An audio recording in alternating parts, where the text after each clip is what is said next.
Hi అండి.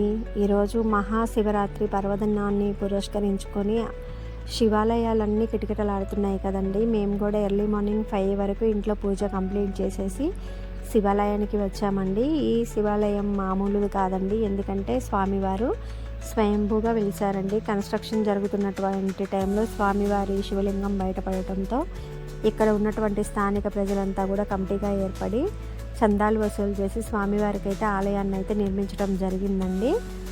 నవగ్రహాలండి ఇవి. నవగ్రహ ప్రదక్షిణ చేసిన తర్వాత స్వామివారిని దర్శించి అభిషేకం చేయించుకున్న తర్వాత అలంకరణ అనంతరం తీర్థ ప్రసాదాలు తీసుకొని మేము బయటకు వచ్చామండి. ఈరోజు అన్నదాన కార్యక్రమం కూడా ఉందండి. ఉపవాసం ఉన్న వాళ్ళకి, జాగరణ ఉన్న వాళ్ళకి నిత్యం నైట్ అంతా కూడా పూజలు ఉన్నాయని చెప్పడం జరిగిందండి. అల్పాహారం కూడా నైట్ పెడతారండి ఖచ్చితంగా.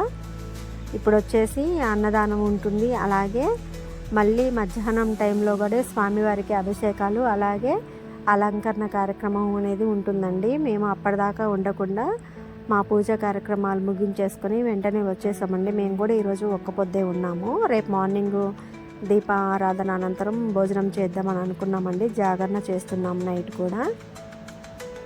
ఈ స్వామివారు స్వయంభూ అండి, చాలా పవర్ఫుల్ అండి. సో మీరు కూడా ఒకసారి ఖమ్మం వచ్చినప్పుడు ఈ ఆలయాన్ని అయితే తప్పక దర్శించండి. చూసారండి, ఆలయ ప్రాంగణం కూడా చాలా విశాలంగా ఉంటుంది. ఓపెన్ ప్లేస్ బయట అయితే చాలా ఉంటుందండి. ప్రాంగణంలో అన్ని దేవతా వృక్షాలు ఉంటాయండి. ఈరోజు మేము కూడా జాగరణ చేస్తున్నాం, ఉపవాసం ఉంటుందండి. ఆ స్వామివారి అనుగ్రహం మనందరిపై ఎల్లవేళలా ఉండాలని కోరుకుంటున్నానండి. ఓం నమః శివాయ.